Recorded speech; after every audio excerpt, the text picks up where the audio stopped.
No, I'm very happy today at this very important NDA leadership camp. We have the good news of two more parties joining the NDA. One is the National Farmers Party, a newly formed party representing farmers of Kerala, headed by a very, very senior leader and ex-MP, George Matthew Sir, and MP Mani. And along with that, JRS has also joined the NDA today. They represent the scheduled tribes of Kerala.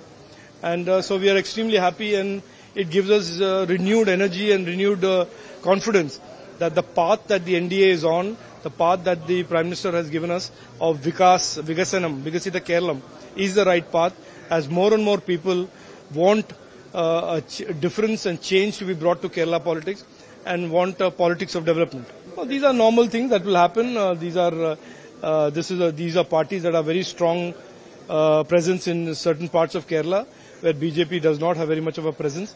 And so we find no reason why all this cannot be sorted out in a manner where BJP NDA will come to be in a position of governing Kerala. No, this government is capable of changing anything for the sake of elections. Our position as NDA remains what it was in 2018. We do not believe anybody, for the sake of politics, should tamper with traditions and culture of Hindus in Kerala or anywhere in the country.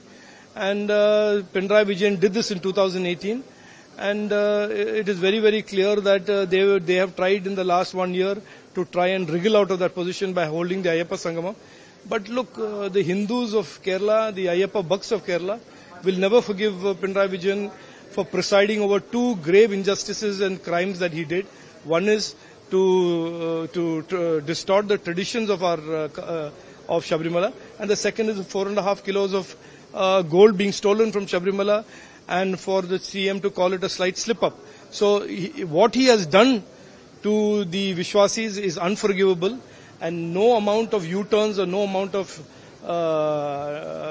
acting or drama will change what he has done. I want, as I said on October 3rd, 2025, every one of these politicians who was behind this broker, Unnikrishnan Potti, should be identified and sent to jail.